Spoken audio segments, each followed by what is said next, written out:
Hola hermanos, Dios les bendiga, qué bueno que se han conectado. Estamos por iniciar nuestra clase número 5, la cual se titula Santidad, Disciplina y el Temor a Dios.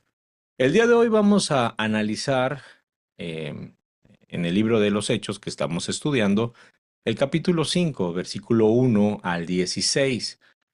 El objetivo de esta clase es que entendamos que la iglesia no solamente nace con poder, sino que también eh, llega a nacer con esta santidad, ¿no?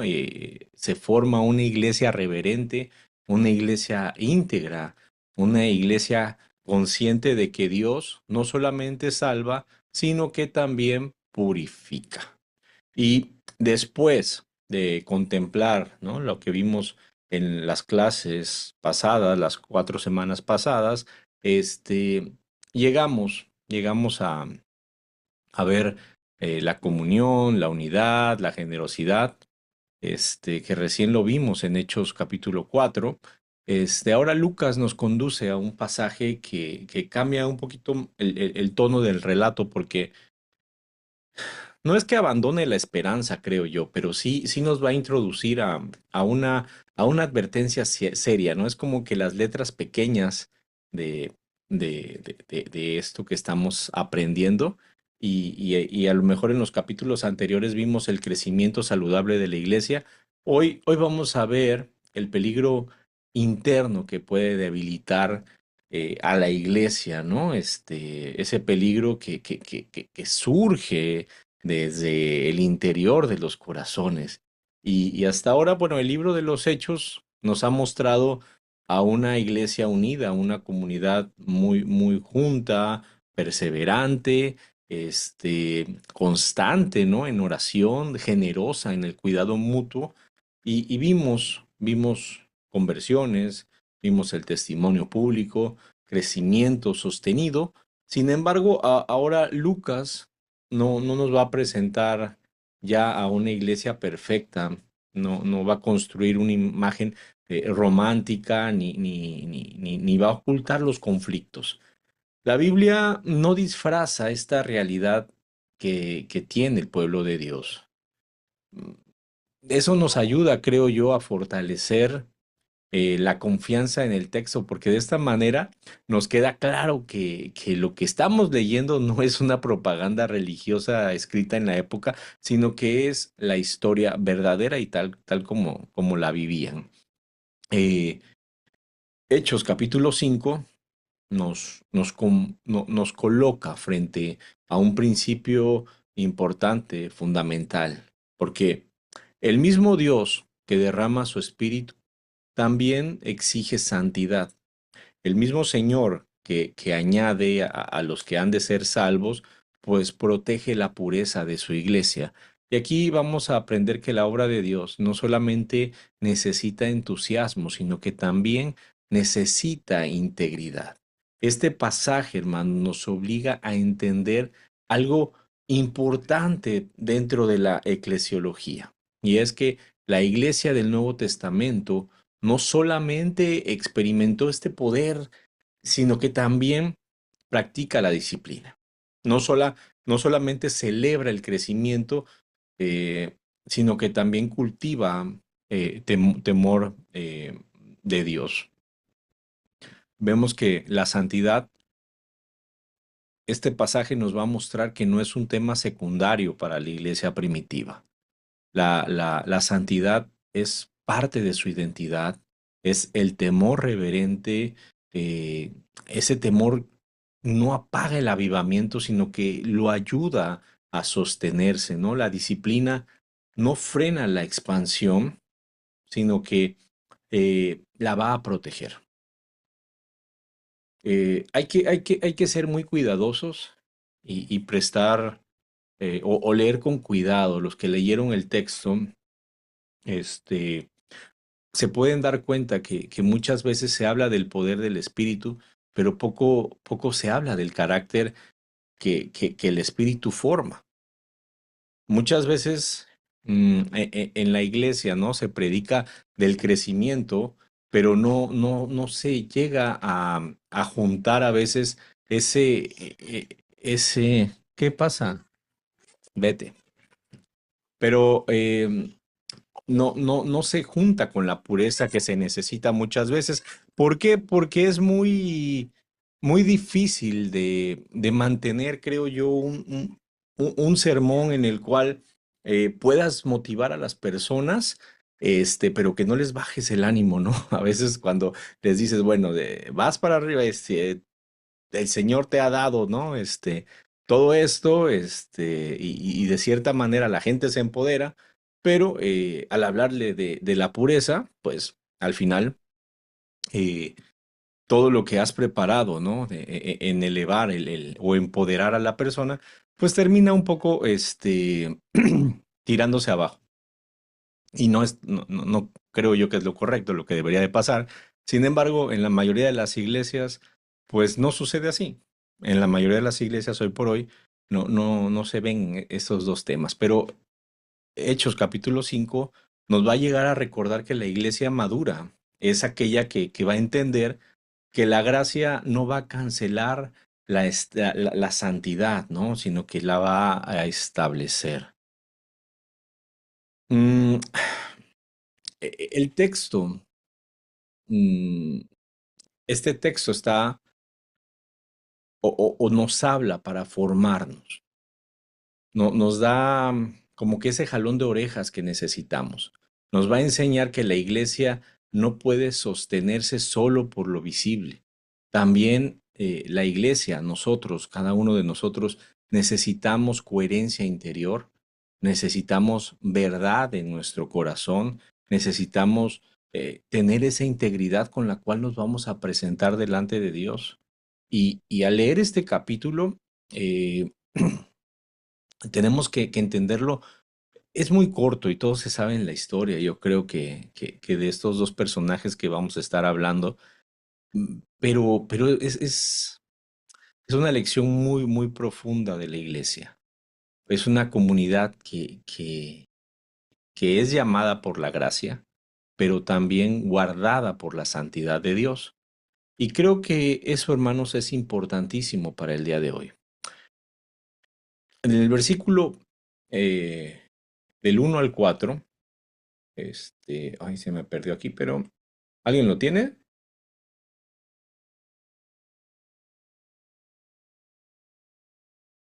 Bien, ya lo encontré. Sí, pues, sí, Pero sí, léelo, hermano, léelo, adelante. del 1 al 4. Sí, por favor. Pero cierto hombre llamado Ananías, con Ajá. Zafira su mujer, vendió una heredad y se quedó con parte del precio, sabiéndolo también su mujer, y trayendo solo una parte, la puso a los pies de los apóstoles. Y dijo Pedro: Ananías, ¿por qué llenó Satanás tu corazón para que mintieses al Espíritu Santo y te quedases con parte del precio de la heredad? Y reteniéndola, ¿no se te ha quedado a ti y vendida? ¿No estaba en tu poder? ¿Por qué pusiste esto en tu corazón? No has mentido a los hombres, sino a Dios. Amén. Amén. Bien, hermanos. Todos no sabemos la historia, ¿no? De Ananías y Zafira, o alguien no se la sabe. Me imagino que ya todos, porque todos leyeron lo que les mandé hace rato, ¿verdad? Bueno, si ustedes no lo han leído, no importa. Bueno, no importa, porque deberían de haberlo leído. Pero lo vamos a ver poco a poco. Fíjense que dice, pero cierto hombre llamado Ananías, con Zafira, su mujer, vendió una heredad. Y aquí, hermanos, es importante que nosotros a lo mejor retrocedamos un poquito en el 4. Fíjense que en el anterior, nos va a hablar, ¿no? En el 4, versículo 36, dice, entonces José, a quien los apóstoles pusieron por sobrenombre Bernabé, levita natural de Chipre, como tenía una heredad, la vendió y trajo el precio y lo puso a los pies de los apóstoles, ¿va? Entonces, ¿qué sucede? Ese pero, ¿no? Del cual nos está hablando Lucas, o es muy intencional, dice, pero cierto hombre llamado Ananías Es intencional de parte de Lucas porque va a conectarse con el capítulo anterior, con el final del capítulo anterior, donde se nos presenta este ejemplo que les acabo de leer de Bernabé. Él había vendido una propiedad y entrega el dinero con sinceridad, con su buen corazón, para el beneficio de la iglesia, de la comunidad. Mientras Bernabé da esto con integridad, a Lucas nos muestra este contraste. No, no va a cambiar el tema, ¿no? Se sigue sobre la misma línea, pero va más allá. Dice, a ver, fíjense, dentro de esta misma comunidad, apenas vamos a ver que se acuña ahorita el término de eclesía.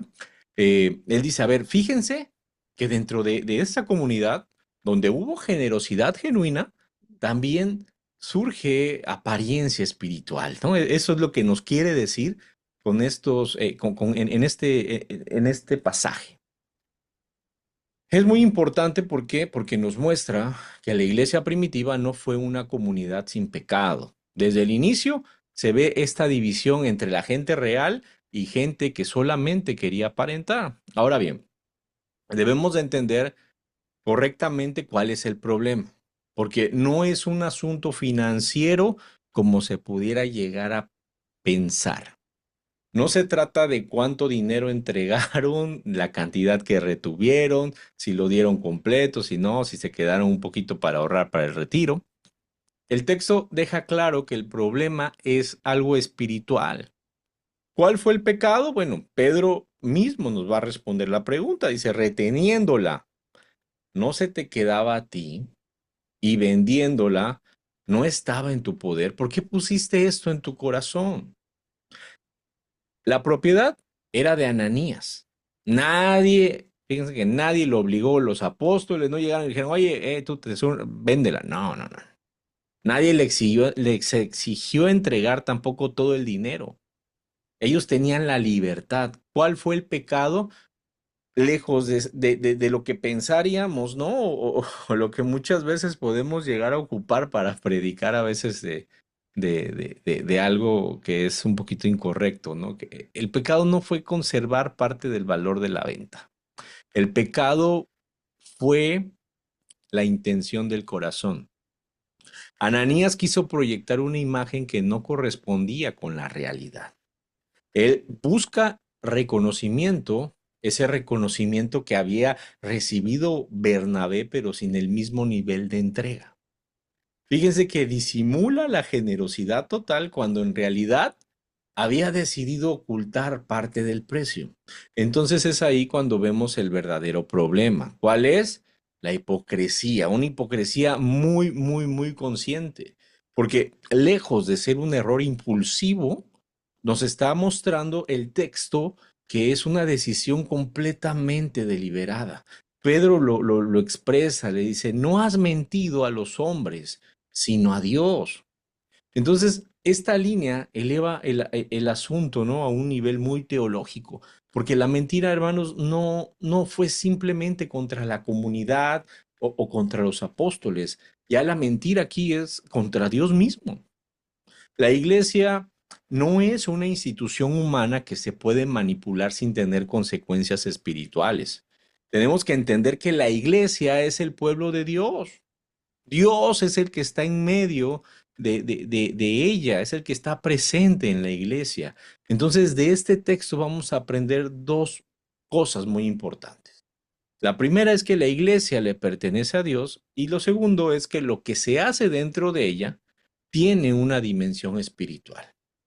Ananías y Zafira trataron eh, la comunidad, esta especie de iglesia, ¿no? Muy, muy primitiva, como un escenario social donde podían administrar su imagen, a lo mejor pues no habían likes, ¿no? Pero a lo mejor iban a conseguir muchos aplausos por lo que iban a hacer, pero se olvidan de que la iglesia no es un espacio para proyectar nuestra reputación o para poner nuestra marca personal o de pronto hacernos famosos, sino que es un espacio para vivir en verdad delante de Dios.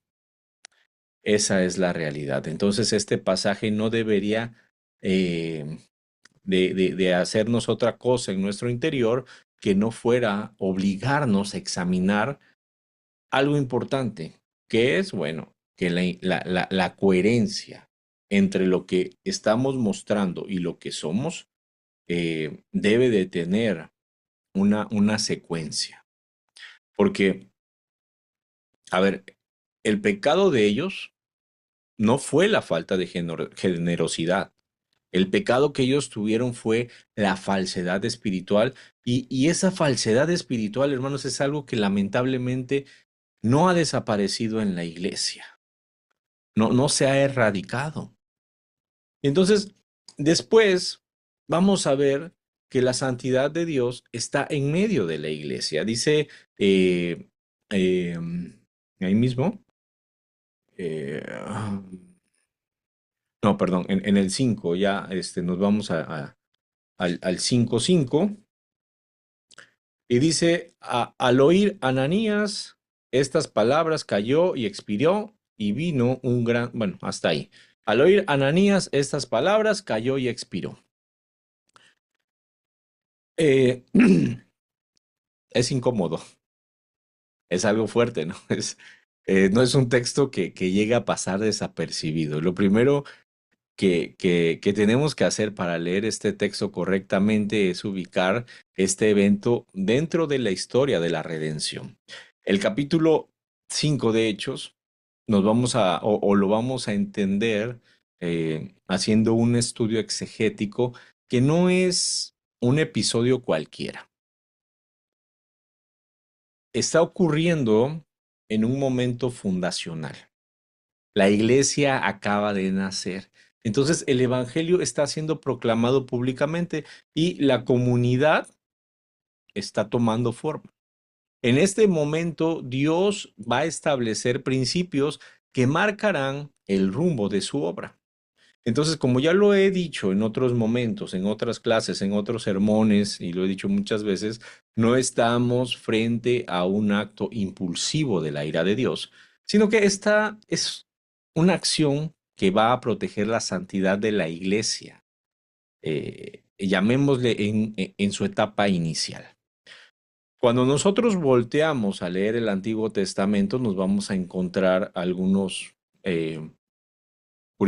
jurisprudencias, llamémosle así, o algunos momentos similares.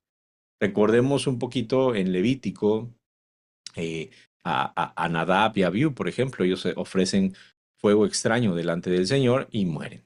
Después, en segunda de Samuel, nos acordamos quizás de Usa, que extiende la mano para sostener el arca del pacto y también murió. Estos dos casos eh, el contexto en el que se desarrollan era fundacional de la misma manera. El primero da el inicio del sacerdocio levítico y el segundo el establecimiento del arca en Jerusalén. Recuerdan que la traían, ¿no? de regreso. En esos momentos que son claves, Dios creo que deja algo muy claro. Él está a través de estas acciones diciéndonos, mira, mi santidad no puede ser tratada con ligereza.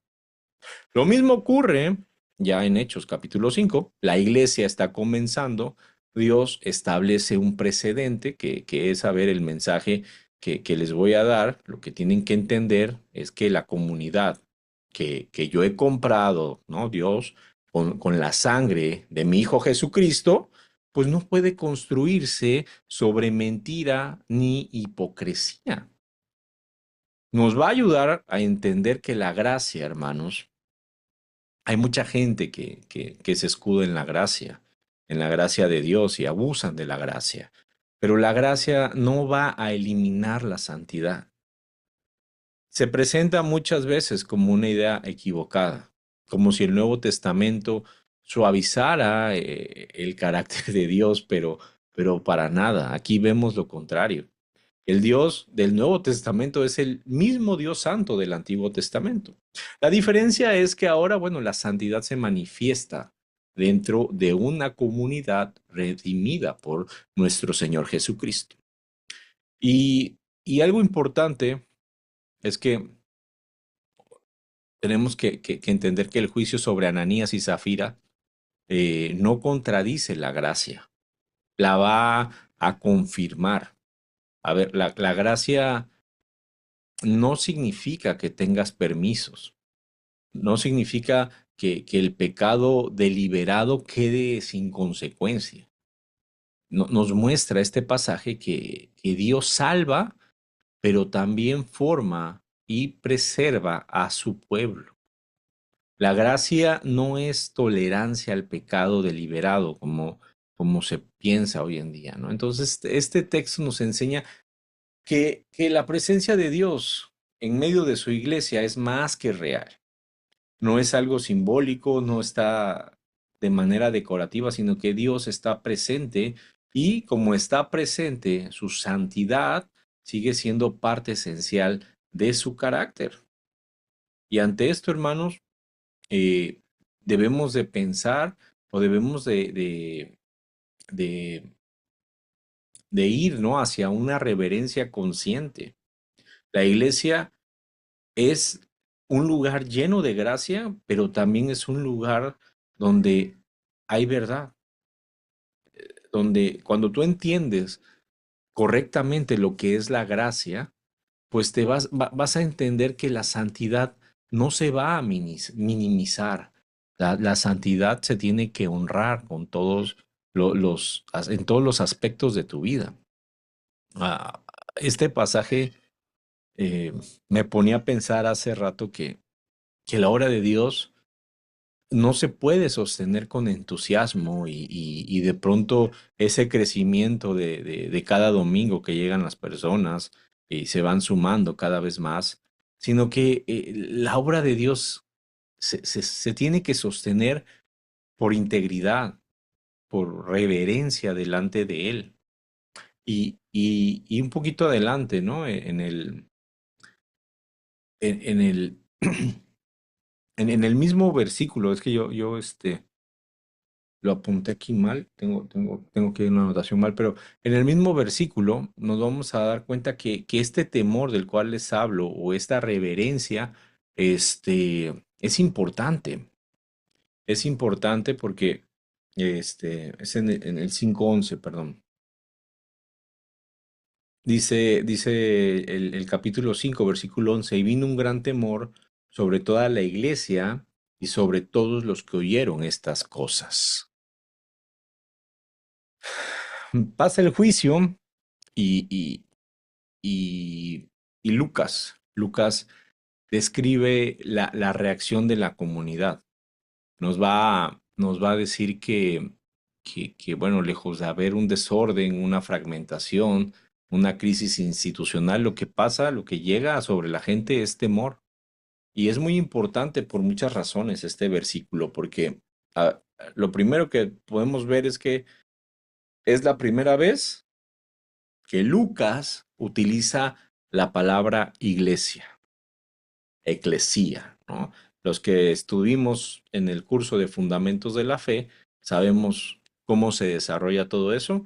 Es un poquito extenso, a lo mejor algún día lo retomamos, pero bueno, el libro de Hechos se está refiriendo claramente a esta comunidad eh, cristiana ya organizada. ¿De qué manera? De la forma que se organizaba una eclesía, que era como una asamblea, ¿no? Algo que no era meramente de los cristianos, la eclesía o la iglesia era algo que se hacía públicamente cuando la gente se quería poner de acuerdo para, no sé, de pronto eh, tratar, pues no sé, hay un problema, ¿no? Con el puente que cruza el río y como comunidad nos vamos a organizar para ver qué podemos hacer o algo así. Cualquier hombre que, que, que tuviera que fuera libre, pues podría pertenecer a la iglesia, entre muchos otros puntos que podemos abordar en otro momento. Y al Lucas plasmarlo ya en este versículo, bueno, no lo podemos ver como un detalle menor, ¿no? Es el momento en el que la iglesia ya es nombrada como tal y también se subraya entonces la seriedad de su identidad. La iglesia no es un grupo informal, porque les repito, esto, eclesía eran eh, estas asambleas, ¿no? Bien organizadas. Entonces, es una asociación, este, eh, mm, diferente. Es se diferencia de estas asociaciones voluntarias dentro del mundo romano. Entonces, es un pueblo convocado por Dios y esta identidad va a implicar, entre muchas otras cosas, identidad y responsabilidad y reverencia ante Dios. Ahora, regresando al texto, dice, vino gran temor sobre toda la iglesia. Nos deja ver una conciencia muy profunda de lo que la gente entendía, ¿no? De la santidad de Dios. Es el reconocimiento de que Dios no es una figura que está lejana, está presente, es real en medio de su pueblo. Entonces, este temor lo que va a producir es orden, va a producir claridad, va a producir madurez. La comunidad, la iglesia, entiende tres cosas muy importantes en este momento de la historia. La primera es que Dios está presente, la segunda es que Dios es santo y también pueden discernir que Dios ve el corazón. Ese entendimiento es el que va a llevar a preservar la iglesia en momentos delicados. El temor de Dios a lo largo de la historia funcionó como un guardián interno. No va a paralizar a la comunidad, no los va a detener, sino que los va a tratar de afirmar a través de ese temor. Y hay que entenderlo bien, porque en la tradición bíblica el temor del Señor no es opuesto al amor, es un complemento. Proverbios enseña que el temor del Señor es el principio de la sabiduría. Entonces, aquí vemos que también es el principio de la estabilidad de esta comunidad, la estabilidad comunitaria. Históricamente, cuando la iglesia ha mantenido un sentido claro de santidad hacia Dios, ha conservado el equilibrio. Cuando ese temor se pierde, surgen dos extremos. Este, y un claro ejemplo, bueno, es la cristiandad. Eh, hay superficialidad o tenemos abuso. O se trivializa el pecado o se endurece la disciplina sin gracia, ¿no? El temor correcto hacia Dios va a evitar caer en esos extremos. ¿Qué podemos rescatar más de este pequeño versículo 11? Que una iglesia que pierde el temor de Dios comienza a tratar lo sagrado como algo común, comienza a tolerar lo que debe de corregir, comienza a valorar más la imagen que la integridad. Cuando la iglesia pierde el temor de Dios, pierde el equilibrio. A veces podríamos pensar que es un modelo de sometimiento, de un miedo religioso, pero yo creo que es más un modelo de reverencia. El temor preservó la pureza, fortaleció la identidad de la iglesia y siempre ha sostenido a la comunidad. La iglesia madura, una iglesia madura no vive aterrorizada.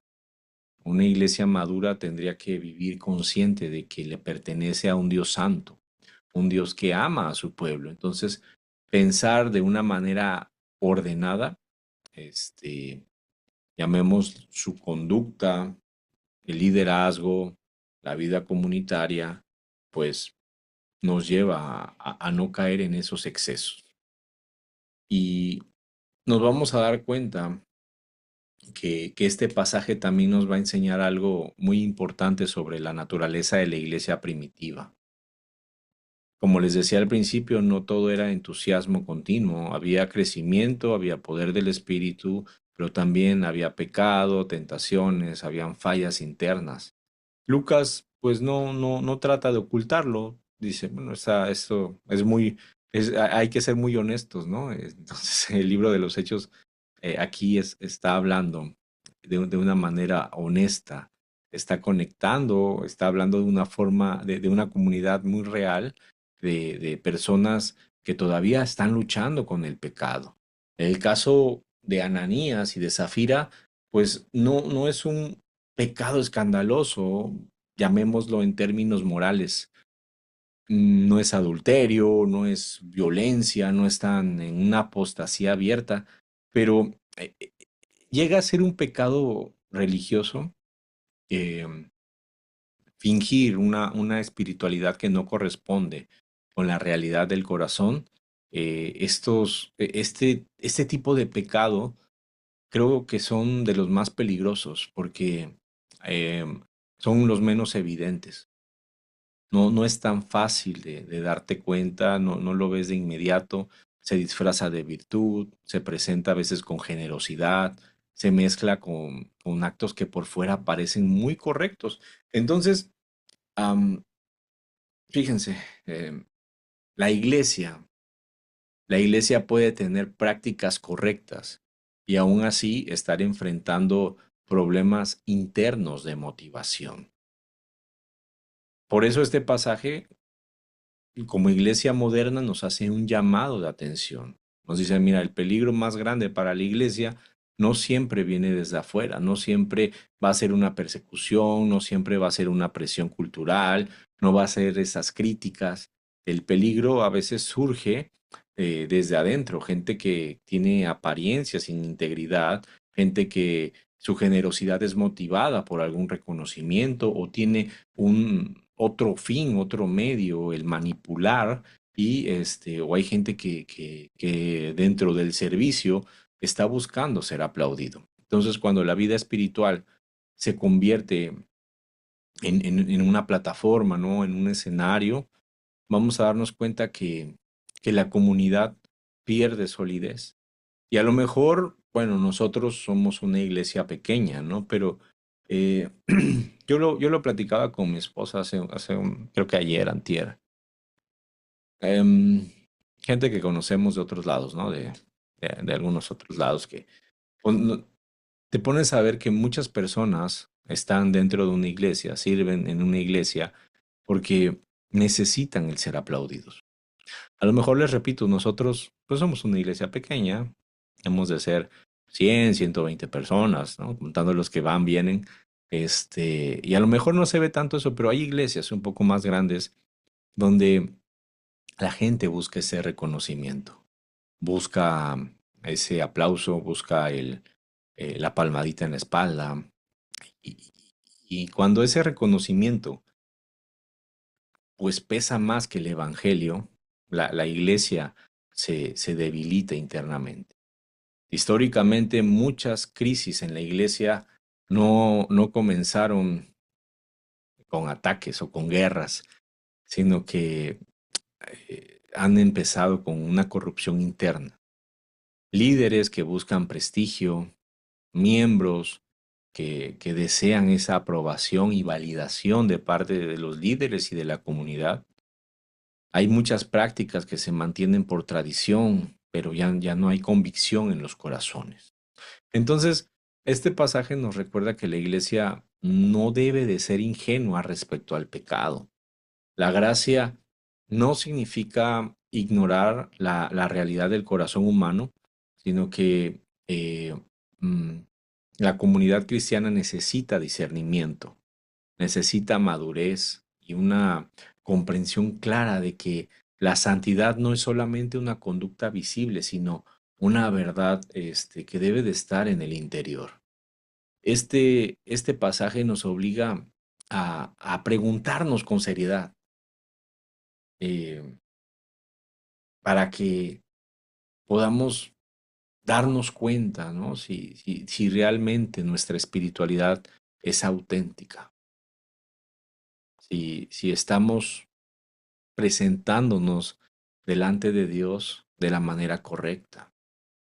Una, una comunidad que ha crecido, una comunidad que es madura, no va a negar nunca la posibilidad del pecado, sino que por el contrario, lo va a enfrentar hablando con la verdad, con reverencia, y al final se trata de proteger la iglesia, no a un líder o no a un pastor porque se vaya a sentir mal o porque de pronto lo esté contradiciendo y vaya a quedar mal delante de él, ¿no? Y ya después en el versículo 12 al 16, ¿alguien lo quiere leer? Porque ya me cansé. Amén. Gracias. De, y por la mano de los apóstoles se hacían muchas señales y prodigios en el pueblo, y estaban todos unánimes en el pórtico de Salomón. De los demás, ninguno se atrevía a juntarse con ellos, mas el pueblo los alababa grandemente. Y los que creían en el Señor aumentaban más, gran número así de hombres como de mujeres, tanto que sacaban los enfermos a las calles y los ponían en camas y lechos para que al pasar Pedro, a lo, a lo menos su sombra cayese sobre alguno de ellos. Y aún de las ciudades vecinas, muchos venían a Jerusalén trayendo enfermos y atormentados de espíritus inmundos, y todos eran sanados. Eh, ¿Qué vemos? Bueno, después del episodio, gracias hermana, perdón. ¿Qué vemos después de lo que pasa con Ananías, con Zafira? Podríamos decir, ¿no? O lo que nuestra mente, mientras estamos leyendo, si lo leyéramos por primera vez, o lo que yo pensaría es que, eh, este, pues iba a haber miedo, la gente se iba a dividir, a lo mejor ya no iba a haber confianza, ¿no? De querer hacer algo. Sin embargo, vemos que Lucas muestra algo completamente distinto, ¿no? En el texto ya dice, y por la mano de los apóstoles se hacían muchas señales, prodigios en el pueblo, etcétera, ¿no? Pero fíjense, añade, ¿no? Y los que creían, ay, ujú, ahí está, ajá, dice, y los que creían en el Señor aumentaban más, gran número así de hombres como de mujeres, en el 14. Entonces, el crecimiento, hermano, no se detuvo. La obra no se paralizó para nada. La disciplina nos damos cuenta que no frenó la expansión, y esto es importante que nosotros lo entendamos porque muchas veces nos da miedo llamarle la atención a las personas. Este, nos da miedo quizás lo que vayan a decir, que se vayan a ir, que se vayan a sentir. Ojo, ¿no? Esto es cuando es de la manera correcta, ¿no? Nada más porque queramos, en un arranque de ira, eh, regañar a la gente, ¿no? Tenemos que entender que el temor, cuando es reverente, no va a apagar la vida espiritual como pasa en este texto que estamos leyendo. La santidad para nada es un obstáculo, ¿no? A veces dicen, no, es que exigir santidad puede que la gente no quiera estar, ¿no? Yo creo que al contrario, fortalece la credibilidad de la iglesia, en específico hablando de la iglesia primitiva, ¿no? La comunidad quedó consciente de la presencia de Dios. La comunidad se volvió más sobria, y creo que dio ese tono serio en su identidad. Hay algo que debe de ser fundamental en nuestra manera de pensar. Y es que la pureza no va a debilitar, buscar la pureza no va a debilitar a la iglesia. Buscar la pureza siempre la va a fortalecer.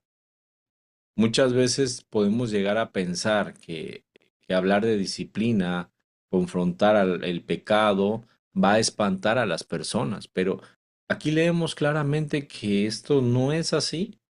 Este texto termina por demostrarnos que cuando la iglesia camina con reverencia y coherencia, Dios sigue obrando con poder. Y Lucas dice, a ver, la gente tenía respeto por la comunidad. No todos se atrevían a unirse, ¿no? Superficialmente. Eh, Había un respeto. Esto genera algo sano. La iglesia deja de ser un espacio atractivo por emoción y se convierte ya en algo serio. A ver, me está diciendo este acto que acabo de leer hace unos versículos atrás que la cosa va en serio. Esto implica un compromiso real. Históricamente esto ha sido una constante. Cuando la iglesia tolera el pecado abiertamente, se pierde la autoridad, la autoridad moral ante la sociedad. Van a haber iglesias llenísimas por un tiempo, pero se va a perder el peso espiritual. En cambio, cuando se mantiene integridad, reverencia, aunque sea exigente, hermanos, gana solidez. Y yo les puedo mencionar, por ejemplo, las iglesias bautistas. Vayan ustedes a una iglesia bautista y podrán tener 20 integrantes, pero son los mismos 20 de hace toda la vida. Porque están fundados en una solidez, en una roca. Se les ha mostrado el Evangelio, se les ha dado buenas bases y están fundados sobre esa roca. Cosa distinta que usted vaya a una iglesia neopentecostal, donde haya liberaciones, donde la gente hable en lenguas, donde haya emoción. Sí, claro, ven por tu milagro, aquí te vamos a hacer libre, etcétera, etcétera. Vas a durar en la iglesia lo que dura la emoción. Entonces, esto demuestra que el crecimiento que se está describiendo en Hechos capítulo 5 no es el producto de una campaña ni de una estrategia, sino que nos está mostrando una comunidad donde el poder del Espíritu y la santidad de Dios caminan juntos. Una iglesia que ignora el pecado va a terminar debilitándose desde adentro. Por el contrario, una iglesia que enfrenta el pecado con verdad y equilibrio crece cada día más estable. No, no, no hay contradicción entre las señales apostólicas y la disciplina, ¿no? La presencia del Espíritu no elimina la necesidad de integridad. Muchas veces existen dos tipos de predicadores, ¿no? Los liberales y los conservadores, llamémosle así. Los conservadores son personas que se apegan, ¿no? A la exposición fiel de la escritura. Los liberales muchas veces son estos pastores, hermanos, que se rigen por experiencias. Puedes identificarlos fácilmente con gente que dice, el Señor me dijo, el Señor me habló, tuve una visión, ahora estamos en la visión 2026, no sé, cosas así. Y terminan a veces por confrontar esta parte, ¿no? Hacer a un lado un poquito la reverencia, la integridad, el buscar esta sana doctrina y se cambia por una falsa espiritualidad. Lo que nos deja muy en claro este pasaje es que la iglesia madura no va a buscar ese impacto visible nada más. La iglesia cuando es madura busca coherencia interna. Entonces, cuando se unen las dos cosas, pues Dios mismo es el que añade a los que han de ser salvos. Fíjense que leyendo un poco, eh, no, uno de los que reflexiona sobre, de los padres de la iglesia que reflexiona sobre estos pasajes, es Crisóstomo. Y él en sus homilías, él aborda este relato con mucha firmeza. Para él, lo que pasa con Ananías y Zafira no es una crueldad divina, sino que Él está diciendo, a ver, esto es misericordia preventiva. Él empieza a argumentar que en ese momento en que la iglesia estaba comenzando, Dios actúa de una manera muy clara. Quiere evitar una corrupción temprana que habría sido mucho más dañina con el paso del tiempo. Si la hipocresía se normalizaba en esta etapa inicial, ¿qué creen ustedes que iba a pasar? La comunidad, iba a perder credibilidad y iba a perder pureza desde su nacimiento. Entonces, para Crisóstomo el problema no fue el dinero era algo secundario. El centro del conflicto fue el corazón duplicado, esa paridad que había en el corazón de Ananías y Zafira. Ellos quisieron pertenecer a algo sin transparencia. Quisieron ese reconocimiento sin tener verdad en su corazón, en sus actos. Entonces, ese doble corazón es para Crisóstomo, pues algo más peligroso que una falta material. En la tradición patrística, este pasaje se entendía como una advertencia saludable para la iglesia. Decía, a ver, la iglesia debe de ser un lugar de gracia, pero también un lugar donde encontremos la verdad. No podemos construir sobre apariencias ni estar en competencia espiritual. Entonces, Crisóstomo por eso insistía que la integridad interior es más importante que la manifestación externa. Una comunidad donde el corazón se divide entre Dios y la aprobación de los hombres va a terminar por perder estabilidad. Y esto es algo muy difícil, hermanos. Esto es algo muy difícil de mantener, porque al menos cuando eres líder de personas o estás al frente de una iglesia, sabes que hay gente que están a un paso de irse. Sabes que hay gente que eh, están agarrándose con el dedo chiquito a nada de salirse. Y cualquier cosa que tú les digas puede causar que se vayan. Y, y puedes decir, o podemos decir, este, pues Dios sabe quién se va a salvar, ¿no? O cosas así que a lo mejor luego yo digo de manera, este, pues bueno, no creyéndolas del todo, ¿no? El hecho de no apelar a la misericordia de Dios. Por el contrario, te duele, sí, cuando alguien se va de la iglesia, no, no porque se quede una banca vacía, duele que alguien se vaya porque eh, piensas muchas cosas, ¿no? A lo mejor fueron tus palabras, a lo mejor no viste, ¿no? No formulaste bien el planteamiento, el problema, no vistes el problema que había a tiempo.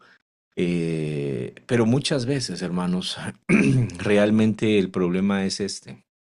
El problema es que si tú buscas la aprobación de las personas, si la persona no quiere cambiar, si la persona insiste en tener su vida hecha eh, patas para arriba, pues el deber, hermano, siempre es buscar la verdad, llamar la atención. Si busca la estabilidad humana, la aprobación humana, perdón, se va a perder la estabilidad. Por eso, este episodio termina por ser interpretado como una protección más que como un exceso de severidad. Porque pues alguien podría decir hoy en día, bueno, pues vendió su casa y dio, ¿no? Pues una parte. Y pues, ¿qué me importa a mí, no? O algo, ¿no? Pero aquí está mostrando esa parte en la cual no podemos nosotros negociar con Dios. No podemos querer argumentar algo delante de Dios. Como les decía, creo, el domingo, ayer, pues no podemos ocultarle nada a Él. Él nos conoce.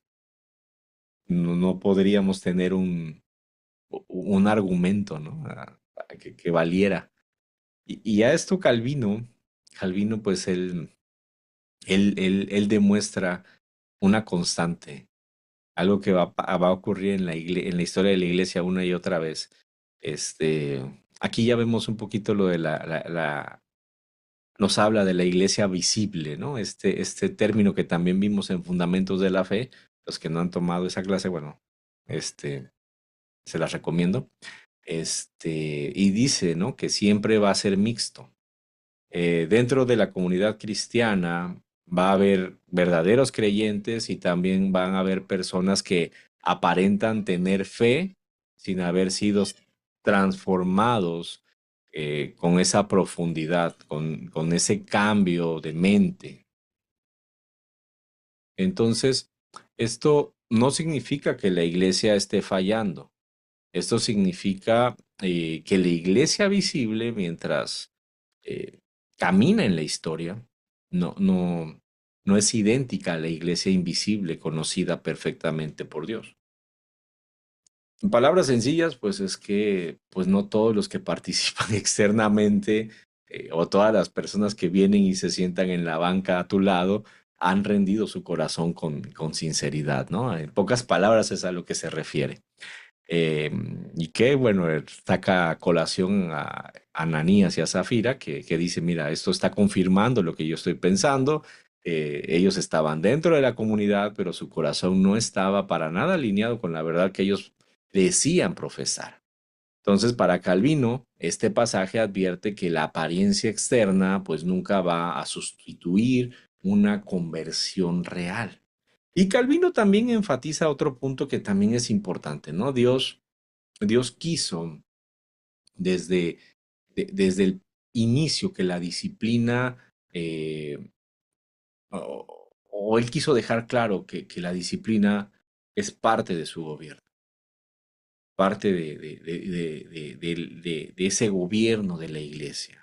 La comunidad cristiana no es una asociación voluntaria sin un orden, sin correcciones. La, la iglesia es un cuerpo bajo la autoridad de Cristo. La disciplina en la forma que la entiende Calvino no es un acto de dureza, sino que va a ser una expresión del cuidado pastoral de Dios. Así como un padre corrige a sus hijos para guardarlos, Dios corrige a su iglesia para mantenerla sana. Calvino decía, ¿no? Una y otra vez, que la gracia no elimina la necesidad de la corrección. La gracia salva, pero también forma. Entonces, la misericordia no va a cancelar la santidad. No es que Dios sea un Dios misericordioso y tú puedas hacer lo que te venga en gana. Si la iglesia deja de confrontar, si la iglesia deja de señalar el pecado evidente, pues va a perder coherencia. El evangelio que predica, pues ya no va a ser coherente a la práctica, a la estructura del orden, ¿no? De la iglesia. Entonces, tenemos que leer este pasaje o debe de ser leído como una afirmación del orden divino en la comunidad cristiana. Dice, a ver, Dios no solamente reúne creyentes, no solamente te trae a la iglesia, sino que también Él es el que está gobernando con verdad a la iglesia. Cuando eres un cristiano maduro, bueno, pues entiendes que la disciplina bien ejercida, pues es por tu bien, es para que la iglesia se proteja. Y ahora, pues, desde un modelo histórico visto a los ojos de la historia, pues este episodio tiene un impacto muy importante dentro de la identidad del cristianismo naciente. Justo González, él habla que estos acontecimientos, el de Ananías y Zafira, entre otros, ayudan a definir el carácter moral de la iglesia en estos primeros años. Para entender mejor este pasaje, pues hay que meternos un poquito en el contexto cultural. Eh, en el mundo romano, la religión pues muchas veces estaba ligada a intereses personales. Había prestigio social, había conveniencia política. Entonces, los templos para ellos, bueno, eran a lo mejor espacios de influencia económica. La piedad pues muchas veces se mezclaba fácilmente con la búsqueda, ¿no?, de ese honor público en los grandes emperadores o grandes eh, guerreros que estaban en ese entonces. Y dentro de ese ambiente es que el cristianismo va a surgir como una comunidad que afirma algo completamente distinto. Dice el cristianismo, a ver, la relación con Dios no puede usarse para un beneficio personal. Tienen que entender que la fe no es un medio para obtener reconocimiento ni una ventaja social. Este capítulo transmite un mensaje claro, ¿no? Al interior y al exterior de la iglesia. Dice, a ver, dentro del pueblo de Dios, no todo vale. No todo puede justificarse en el nombre de la religión. La comunidad cristiana no es un espacio para manipular la espiritualidad con fines personales.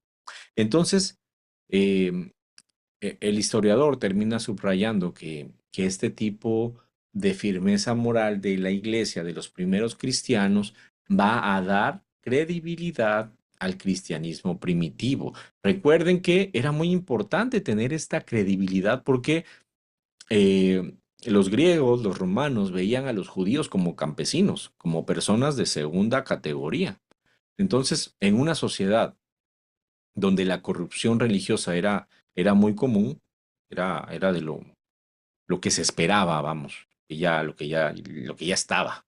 Entonces, en esta sociedad, la iglesia, los cristianos, muestran que su identidad estaba basada en la verdad y en la coherencia, no más buscando esa conveniencia de particulares o de personas, ¿no?, que de pronto querían inclinar hacia un lado la balanza. Este pasaje también contribuye a establecer una frontera entre la iglesia y el entorno cultural. Nos dice, a ver, no se trata de aislarse del mundo, pero sí vamos a mantener una identidad distinta dentro del mundo. La comunidad cristiana debe de reflejar el carácter de Dios santo al que pertenece. Entonces, históricamente, esa claridad fue parte del crecimiento que sostuvo al cristianismo durante todo este tiempo. No solamente se atraía a la gente por el mensaje de esperanza, sino también por la integridad. La fe cristiana no era un discurso atractivo, un discurso que pudiera estar vacío, ¿no?, en su esencia, sino que era una vida que te exigía tener esa coherencia con lo que se estaba predicando, con lo que se estaba diciendo. Entonces, es un momento en que fortaleció la identidad moral del cristianismo desde sus primeros pasos. Y eso para el día de hoy, hermanos, sigue siendo relevante. Una iglesia que no define claramente sus límites morales pierde identidad. Una iglesia que mantiene coherencia con el carácter de Dios, pues termina por conservar la autoridad, por conservar estabilidad en medio de cualquier cultura o cualquier embate del exterior. Ese es la clase de hoy y me gustaría terminar la clase preguntándoles o que ustedes se preguntaran o que se vieran a ustedes mismos por un momento y, y se dijeran, ¿soy íntegro o solamente estoy aparentando espiritualidad? Eh, ¿Doy para ser visto o porque he entendido la gracia de Dios? ¿O si tienes temor de Dios o has trivializado su santidad? La iglesia eh, necesita muchas cosas, pero lo que tú necesitas es pureza. Un cristiano maduro entiende que el mismo Dios que salva es el mismo Dios que pide santidad. Entonces, este pasaje nos debe de llevar a Cristo, hermanos, porque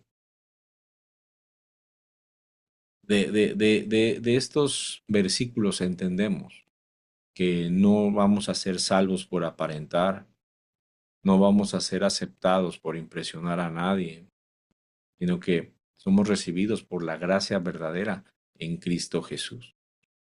La, la santidad de Dios es nuestro llamado. Entonces, pues bueno, esa es la clase del día de hoy. Espero que les haya gustado, que si tienen algo que comentar,